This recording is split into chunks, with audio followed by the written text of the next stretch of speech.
Bonjour, c'est Caroline Vigneault pour MCE. Je vous laisse imaginer le jour où j'ai annoncé à mes parents vosgiens que je quittais la robe d'avocat pour devenir humoriste. Ma mère a super bien réagi. Elle s'est jetée sur mon père pour le réanimer.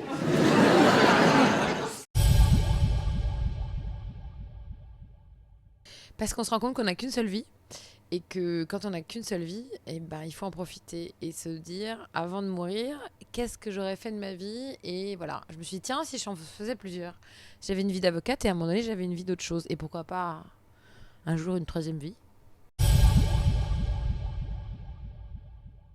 Pour moi, la vie est associée au rire et elle est même fondamentale parce que moi, je suis quelqu'un de très vivant. C'est-à-dire que ça a des avantages et des inconvénients. Les avantages, c'est qu'on a des moments d'euphorie où on est très heureux, mais quand on a choisi cette voie-là, il faut accepter aussi les moments où on est très triste. Et le fait de savoir qu'on va mourir, en fait, c'est ça qui rend vivant. C'est pas catastrophique, au contraire.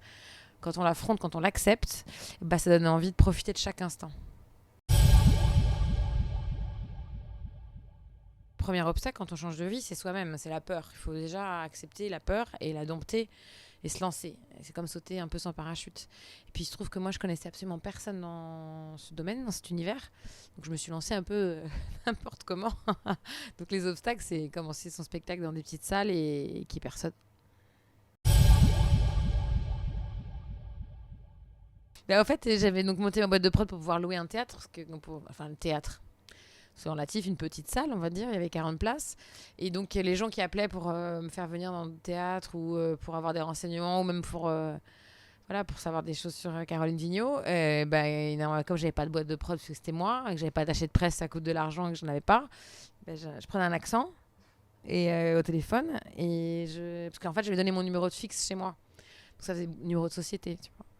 Et puis c'est moi, sauf que parfois je ne me souvenais plus de l'accent que j'avais pris la dernière fois. Et donc un jour, il y a une dame, elle me dit, mais c'est pas vous que j'ai eu la dernière fois. Je fais, ah non, mais on est nombreux dans la boîte.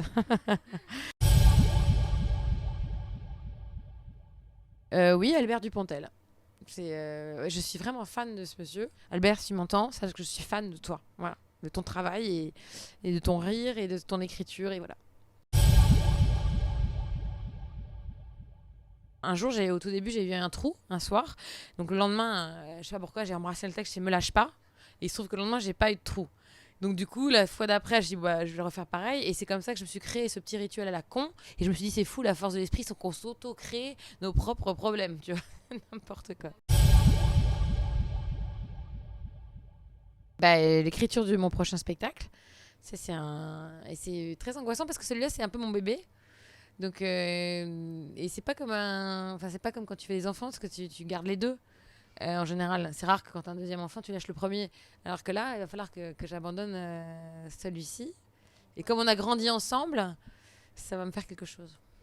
Un innocent aux assises, vous imaginez, c'était mon rêve. Là, je me suis battue comme une lionne, j'ai plaidé comme une déesse. Et quand il a été acquitté, il s'est retourné vers moi, les yeux pleins de larmes, et il m'a dit: Merci, maître Vigneault, et je vous jure, je recommencerai plus.